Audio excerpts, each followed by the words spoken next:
Hi, Michael. Welcome to the show. How are you? Hey, Eitan, very well. Thanks for having me on today.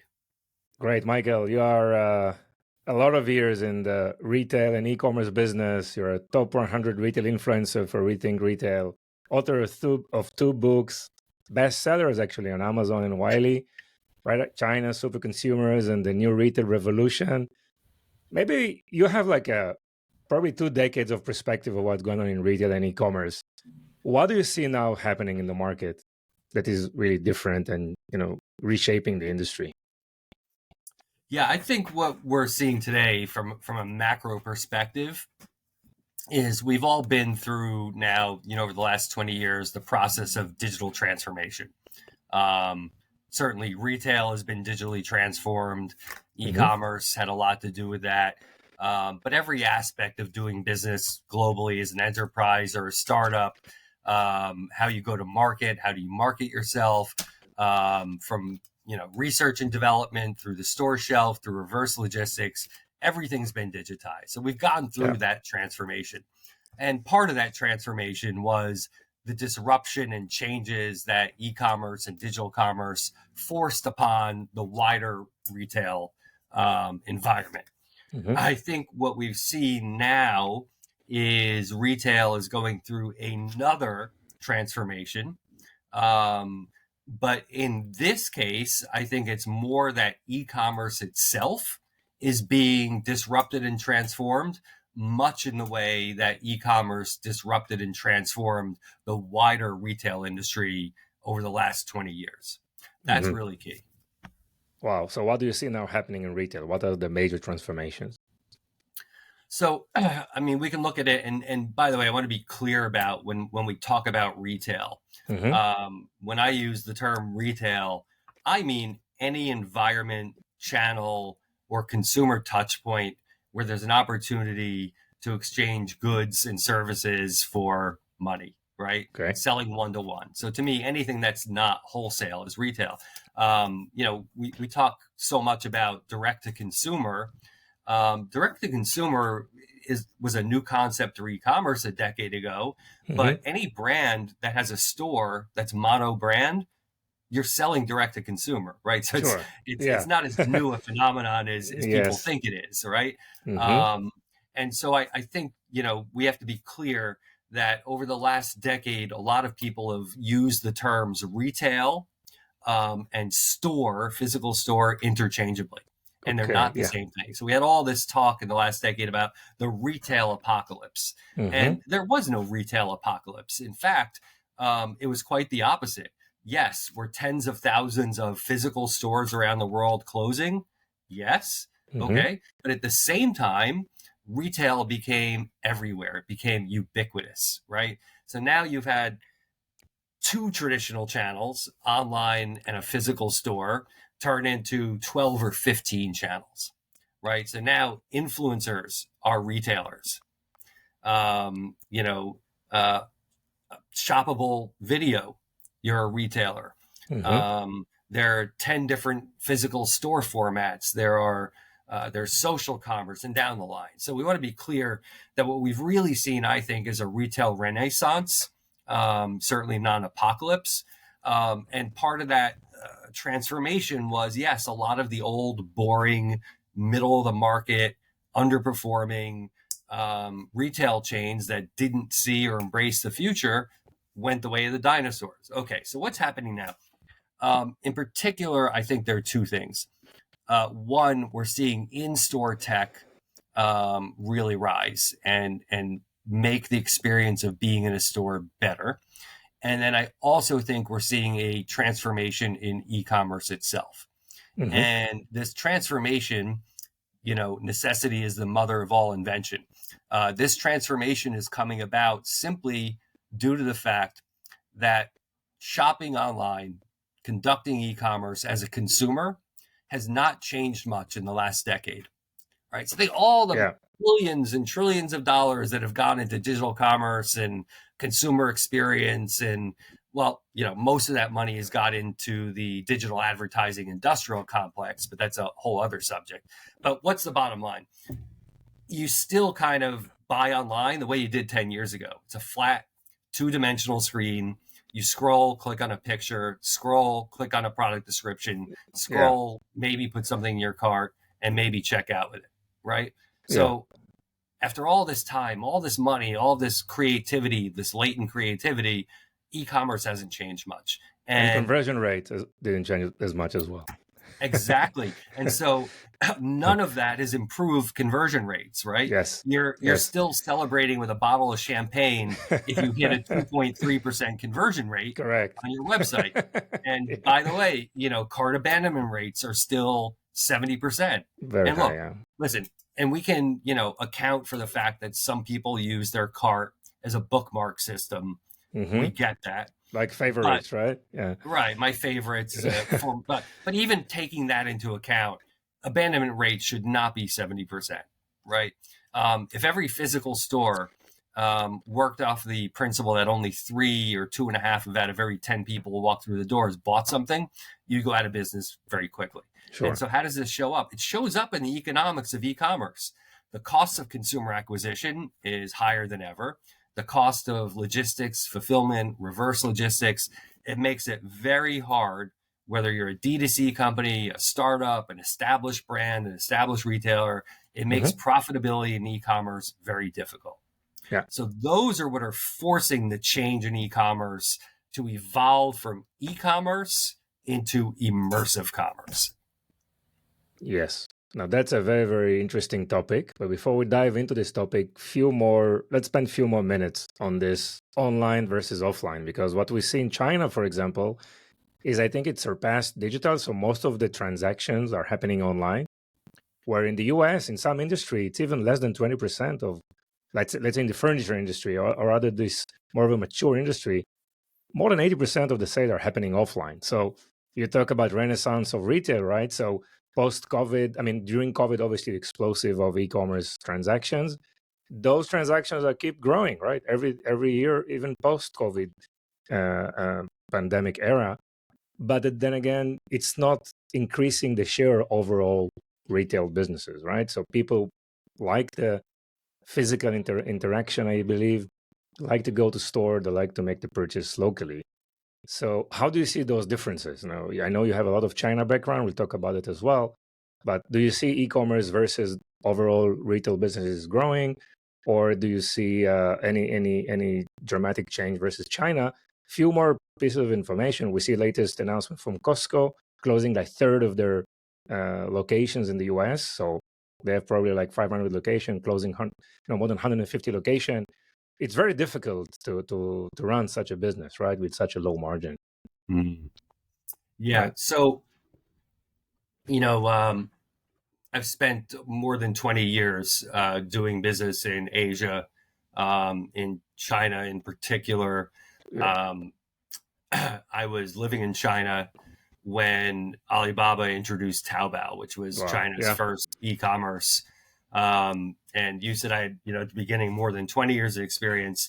To date myself, I have no choice, but I've actually got 30 years. So I started in digital commerce, e-commerce, internet technologies in 1994. So exactly 30 years in the industry. So, I was literally on the front lines of Web 1.0 and e-commerce 1.0 in the US.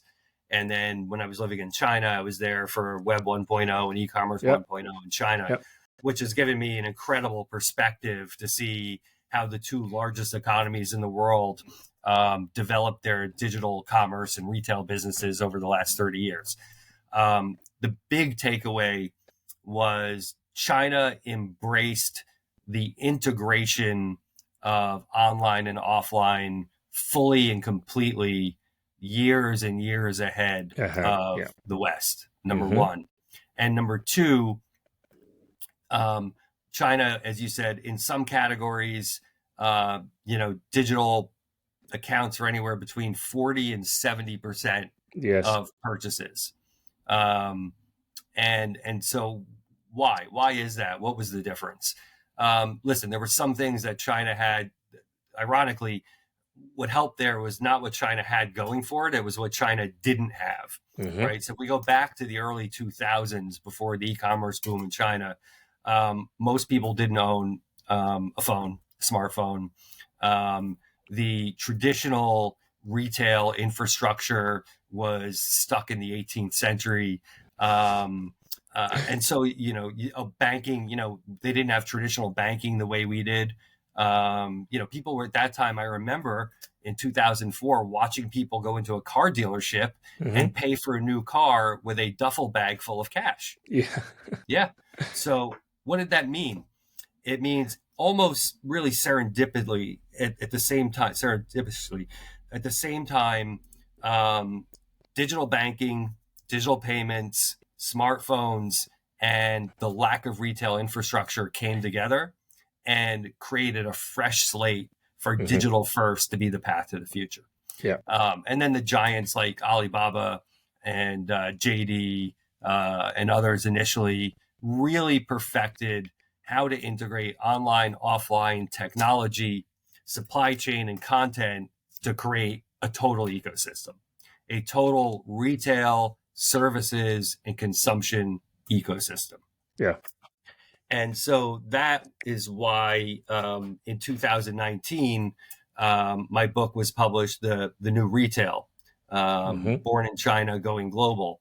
What I saw was the future of retail and e-commerce for the rest of the world based on what I was seeing, experiencing, and doing in China. And so that book was full of predictions that at the time nobody took seriously. Talking about why QR codes would take over the world, talking about why the major Western retailers would create the new retail model and integrate online, offline tech, content, supply chain.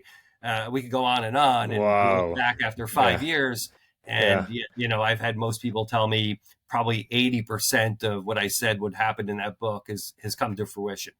And again, I don't claim I have any special knowledge or I'm special in any way. I was just reporting on what I was seeing and saying to people, this is what's coming. Amazing. And I think the US is really fragmented, right? I mean, there are so many different communities. You have the YouTube community and the Facebook and the Instagram and then the TikTok and Twitch and right. The marketplaces is very difficult for a marketeer to put enough resources on any of them. Right. I see right now that during this era, people are going back to the basics and trying to understand where are the strong points, correct? In terms of SKUs, but also markets and trying to make the strong stronger. And in this environment where retailers, brands are diving into the details of everything that they do internally, right? They must, whether they do it by themselves, but for an external help, which you provide as well, right? So let's talk about the key differentiators, right? I know you speak a lot about immersive experiences. So what do you mean by that?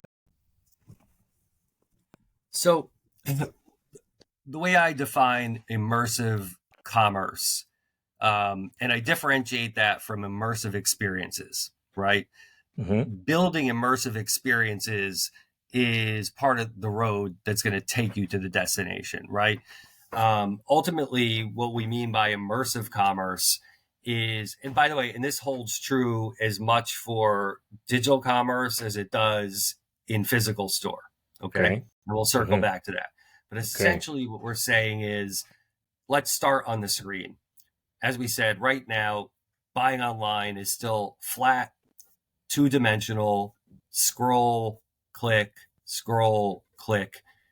with very few exceptions. It's not immersive. It's not experiential. And here's the worst part of all, Eitan. It's not fun. It's not fun. Hey, there are no surprises, right? You know what you're going to get when you keep There's scrolling. No surprises. Right? I mean, I'm old enough to remember that shopping is supposed to be fun.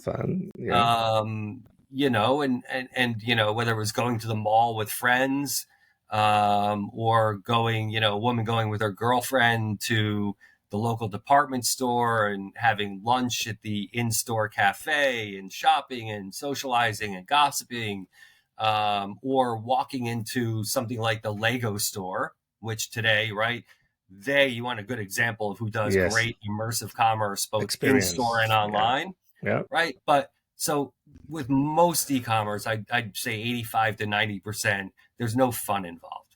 So as a marketer, as a manufacturer, as a brand, as a retailer, we have to ask ourselves, how can I make this social, fun, immersive, experiential, Wow. right? And so what's happened now is a number of technologies have emerged, and they've rapidly gone down in price very quickly, Mm-hmm. that can allow you to make your online shopping experience much more immersive.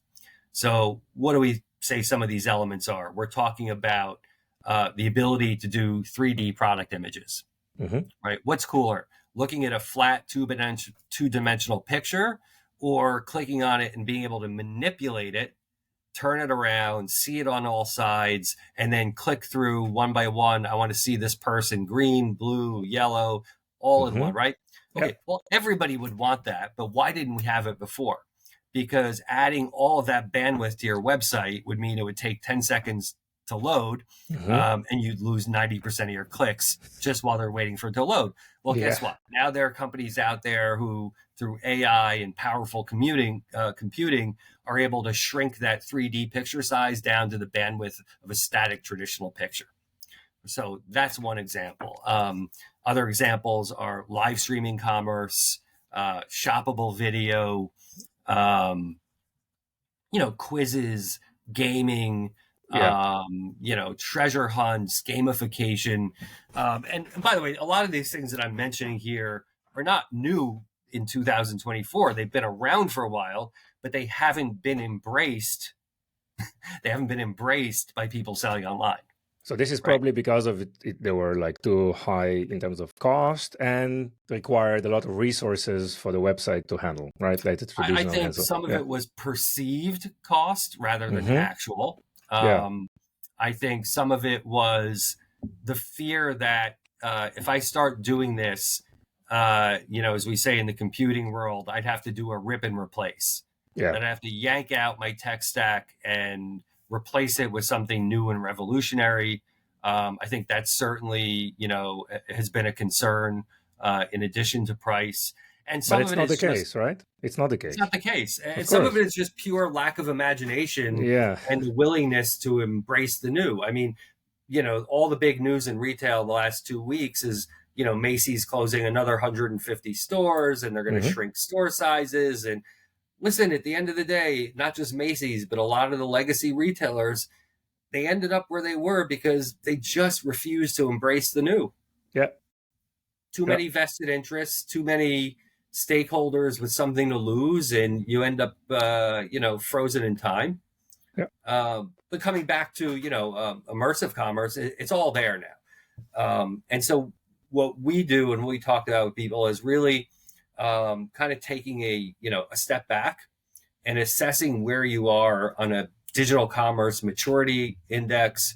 Where are you on an immersive commerce index? And really taking, a hard look in the mirror and saying, where are we? Where should we be? And how do we get there? Yes. But hey, Michael, remember, in the pandemic era, everything worked, right? You didn't have to reinvent, innovate, you just increase the product lines, increase SKUs. I mean, everything worked, but now we're in different ecosystem, right? Different environment. Some of them see this as an opportunity to innovate. Some of them, are afraid to innovate because maybe it's a too bold, right, decision they need to take. And as you said, they don't have to re-platform the whole thing, right? They can do a migration of things, implement step by step, test. I mean, what's the price of improving conversion by 0.1%, right? Right. How can you measure that? I mean, these are the real alternative costs for such an innovation and such things. So definitely, we see the live shopping is getting a lot of traction in the US. Probably is going to be not the same as in China because we understand that the numbers, the GMV volumes are completely on a different scale.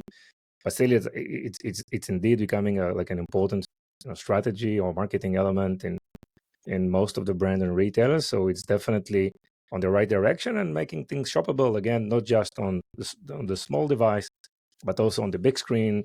In a cookieless world where just the retailers are able to provide you first-party data.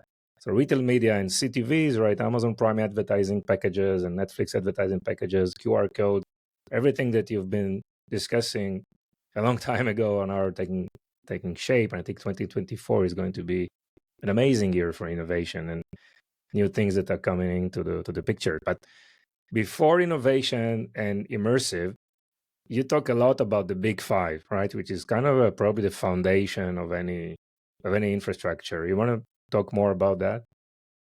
Yeah, and just one point, and I'll come to that. You're Mm-hmm. talking about the size of the live streaming market in China. Yeah, Last year, it was $650 billion, yes, billion worth of merchandise, yeah, which is just unimaginable in scale.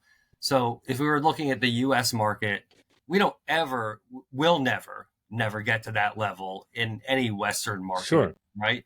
But let's just say if we could get to 25 to 30% of that number, what kind of opportunity that yeah, presents for brands and retailers. And huge. by the way, the notion that live streaming and live video in the US is in the infant stage, it's not. I mean, live streaming is already about a $25 billion business Mm-hmm. in the US. So we're not starting from scratch right Yeah, now.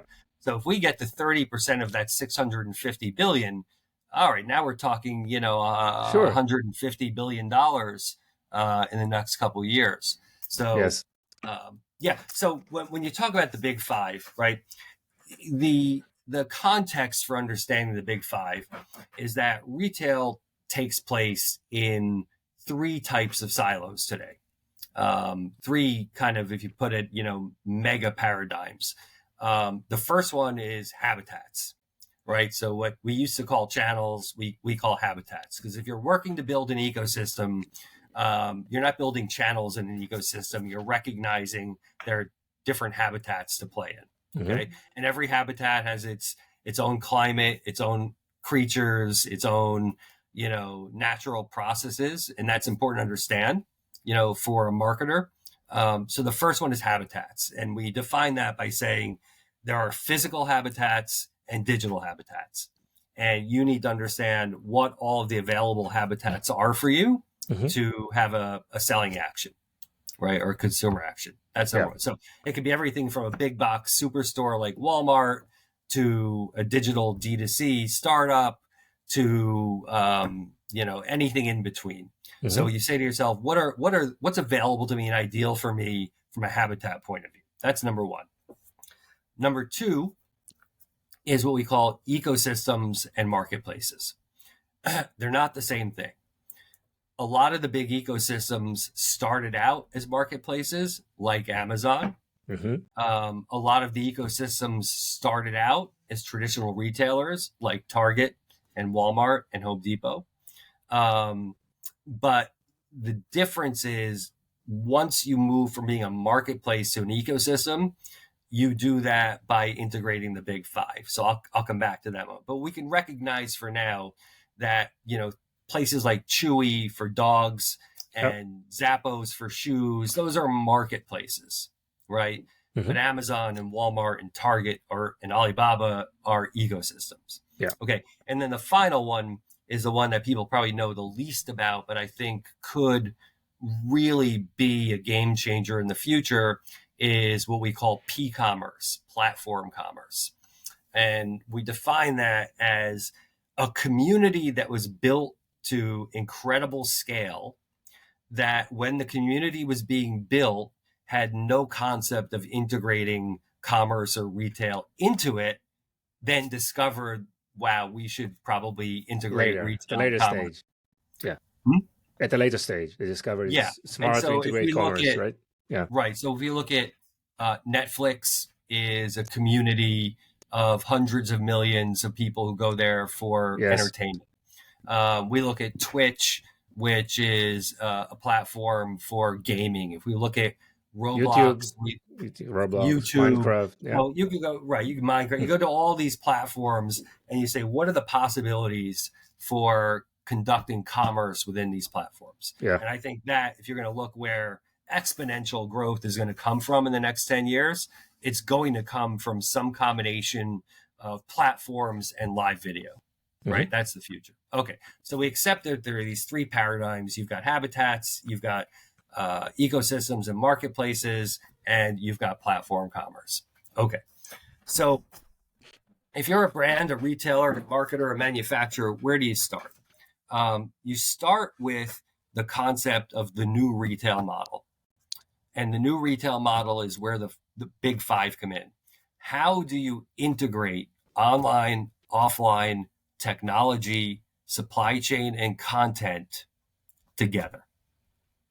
And how do you leverage the power of each of those elements against each other?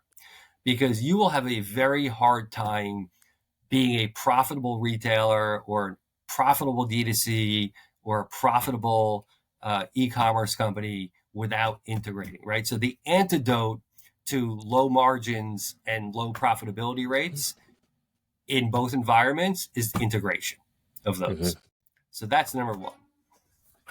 Step two, once you've been able to do that, right, then you start thinking about the term unified commerce, right?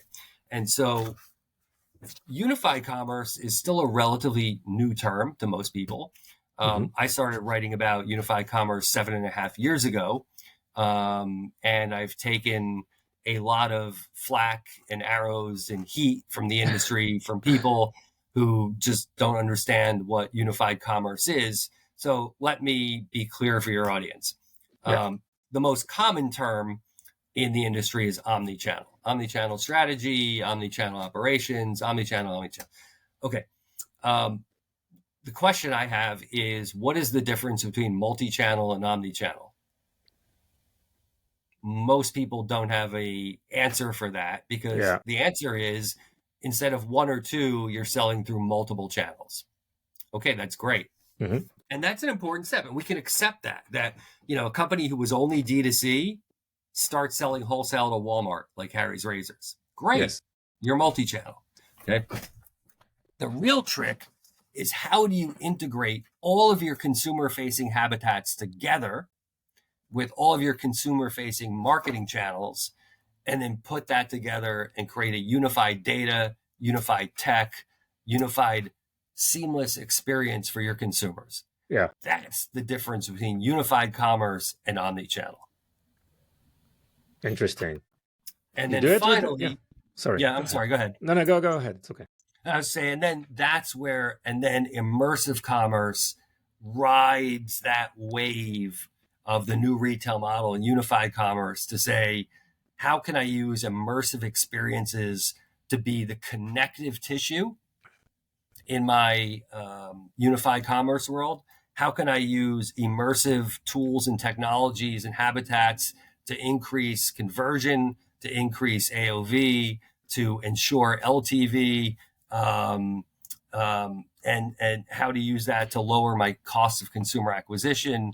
And that's where the immersive, so it kind of flows from new retail to unified commerce to immersive commerce.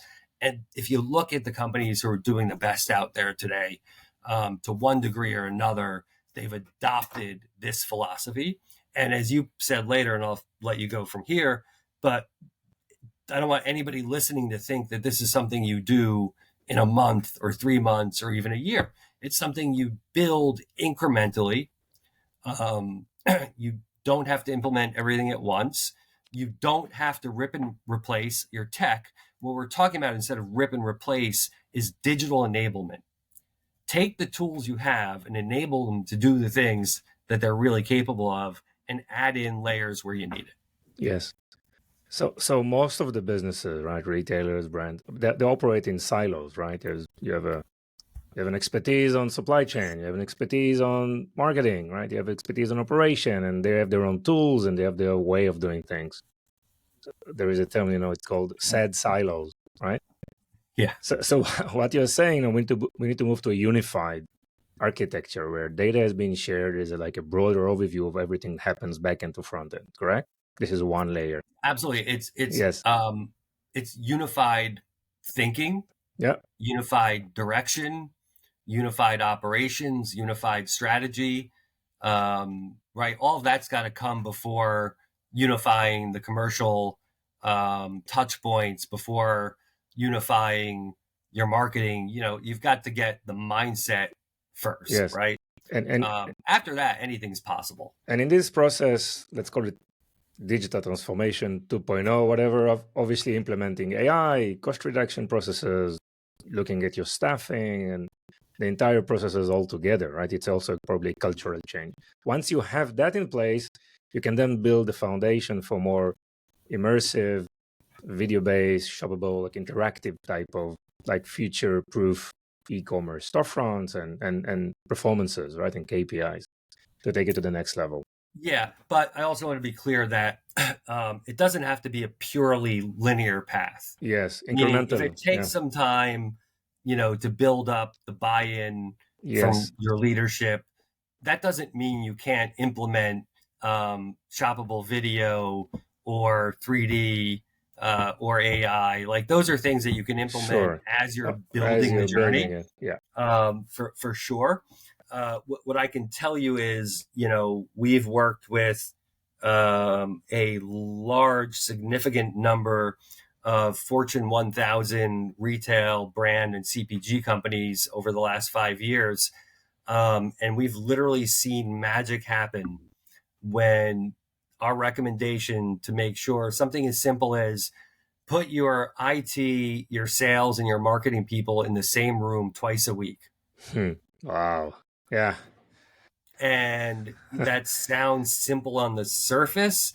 You may or may not be surprised, or the audience may or may not be surprised at how rarely that happens. Yes. And so, it's things like that. And so, creating a position that didn't exist at the company, whether it's a CDO or, just allowing for, like I said, better digital enablement. We've seen the results. Like we know this works. This isn't theoretical. We've done this for dozens of major companies. Yes. Yes. And those companies came to you because they've identified a specific problem, or they said, hey, come over, we have issues, margin going down, COGS is going up, or whatever. Please audit and help us. Or they usually come with a specific issue, please work it out. Or what is the best way for you to interact with those companies? Yeah, it usually develops in all of those ways, actually. So Okay. there Yeah. will be instances where, they'll bring us in and say, look, our profitability in e-commerce is down X amount. Our traffic is down. Our conversions are down. Come in and help us figure out what's wrong here. Is it the way we're marketing? Is it the collateral we're using? Is it what, fix the problem? And then usually, we go in there and we can work out what section is working or not working in there. But what you tend to find out, right? Again, it's an ecosystem. And if one part of the ecosystem is unhealthy, it affects the rest of the ecosystem. Yeah. And so that's when it can turn into, so this bone is connected to that bone, is connected to that bone, like our bodies. Maybe we need an audit of everything that we're doing, from Yes. R&D to supply chain to marketing to sales, because, the weakest link in the chain there is going to break everything. So that it'll come about that way. Often it'll come about with companies coming to us and saying, look, we're launching a new product or a new product line. We want to do it on a marketplace or several marketplaces. How do we figure out the right habitat strategy for marketplaces, D2C, what we're doing in the stores? A lot of it, generates itself from that perspective. And then others are just intrigued by the idea of new retail and immersive commerce and want to learn more about how to apply that to their business overall. Yes, very, very interesting. Michael, the B2B, are there any specific nuances, or is just another hemisphere, or how do you see B2B here in all these So processes? Accounting for the fact that B2C e-commerce is a very mature, rapidly changing, but very mature industry, even accounting for that, B2B e-commerce will grow 4 to 5x faster than B2C commerce in the next 4 years. Globally, doesn't matter where it's you much are, bigger in GMV volumes than D2C. And the GMV, obviously, dramatically. I mean, if you're moving 5 pallets of computers through a B2B portal, you'd have to sell a whole lot of handbags to get to the gym to Yeah. feed those pallets, right? Yeah. So even GMV aside, it's where the majority of the growth in digital commerce is coming from. Yes. Hmm. That's number one. Number two, what's fascinating, we've done a lot of research on this internally in my shop, um, around the idea of, to your point, how does B2C and B2D, how are they B2B, how are they different from each other? And what's the nuance in B2B? And there were two takeaways. And the first one is probably the most important. What we found is, if you go back 10 years, B2B commerce, 7 years ago, 6 years ago, was adopting B2C technologies and methodologies an average of a year to 3 years after it was debuted in B2C. What we're Okay. finding now is those methodologies, tools, technologies are being adopted in 3 to 9 months Wow. after they're well established. So that's number one. Wow. So why is that? I think a part of it is, look, the people who are now making buying decisions, purchasing decisions, building relationships with vendors, these are people now who are between, let's say, 27 and 50 years old. We've grown up with the expectation that our lives are digitally transformed. Yeah. When I first started out a long time ago in China, one of the things I was doing was I was manufacturing automotive aftermarket products, and I'd come back to the States and drive around North Dakota, South Dakota, Wisconsin, Iowa, meeting with all the buyers and taking them out for dinner and drinks, and that's how it worked, right? And like, Nice. Yeah. no, no, no, no, the buyers at O'Reilly's Auto Parts don't want to go to Las Vegas with you anymore. They want to log in, get their business done, and log off. Yeah. So I think that's accounts for some of this adoption of B2C stuff in general. Nice. Michael, what do you see in the market for 2024 in terms of challenges and opportunities for retailers and brands? Yeah, I think the challenge for retailers and brands has two parts. One of them is a continuation of the challenge that's been in place for the last couple of years.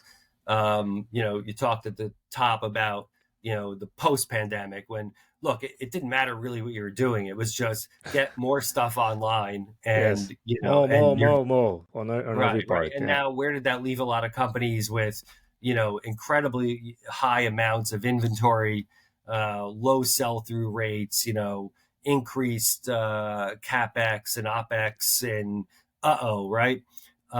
So I think that is still going to be an issue for a lot of retailers and brands to deal with, and that goes hand in hand with global supply chain disruptions and what we're seeing in the Red Yes. Sea and the drought in the Panama Canal.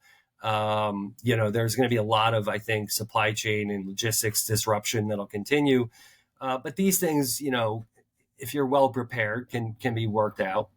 I think the other big issue is the pace at which consumers are changing their habits and their journeys. Hmm. I think a lot of brands and retailers are still far too stuck on the concept of top of funnel, bottom funnel for marketing and sales. And Hmm. that's not to say top to bottom funnel is irrelevant to marketing and sales. I'm just saying it's not as relevant, and that there are other paths the consumer journey takes now that many marketers have no idea they happen. And so I think, finding those alternative consumer journeys, keeping up with the fast changing pace of, consumer taste.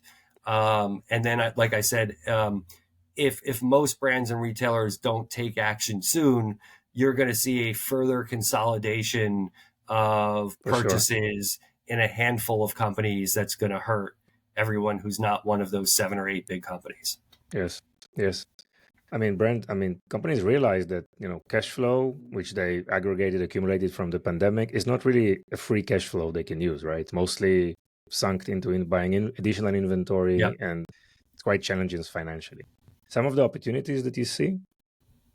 Or maybe we talked about that during Yeah, I the think episode. Yeah, I think there's opportunity in everything we talked about today. sure. I think one great opportunity is to sit back and say, how do I lower my cost of acquisition Mm-hmm. and increase my traffic, my conversion, my AOV, and my Yes, LTV?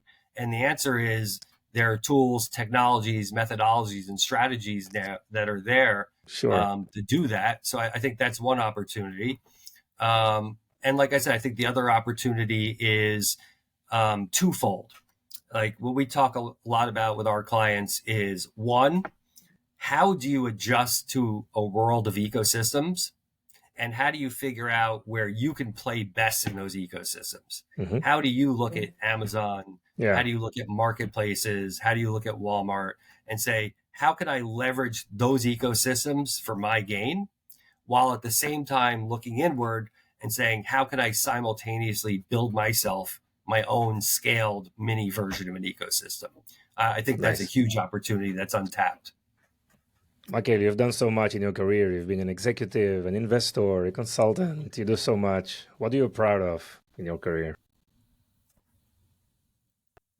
Uh, I'd say I'm most proud of that. um, Not everything has gone to plan in my career.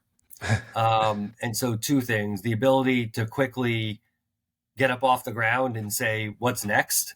Okay, Without lingering too much on what went wrong. nice. I'd say that's one. And two, um, there are probably 3 or 4 times when I was just pure lucky to land in a place and time Mm-hmm. that I couldn't have possibly planned.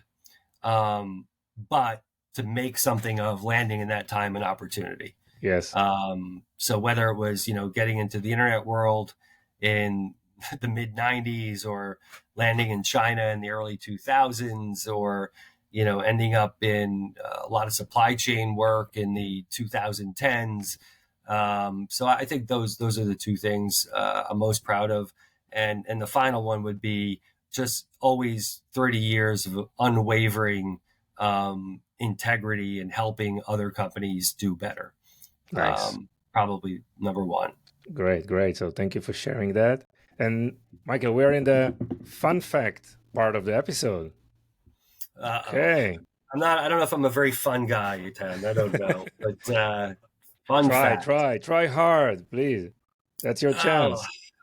let's see. Um, I have spent time with some very interesting cultural figures. Um, I have danced with Richard Gere's wife. Wow. I have hung out with Bono from U2. And for your audience members who are a little bit older, they may remember the Woody Allen film Zelig. And Zelig was the character who always seemed to show up if something important in Yeah. politics or culture. There was Zelig always in the Yes, background in the somewhere. background. Yeah. So my mother called me the New Jersey Zelig because I Okay. always seemed to show up wherever the action and the Okay. celebrities and the parties were. Hey, these are two experiences that are not common. So you're lucky. You're a lucky man, and And I love to fish, and fishing is my pet. That's the other one. that's Fishing, the other passion. saltwater, deep water, fresh water. I love to fish. Great, great. Hope to try it, sometime together. Uh, Michael, thank you so much. Anything else you want to add? No, I just want to say thank you for you giving me the time to come on with you, and thanks to the audience for listening to us. Thank you so much, Michael. It was a pleasure having you here. My pleasure. Bye bye.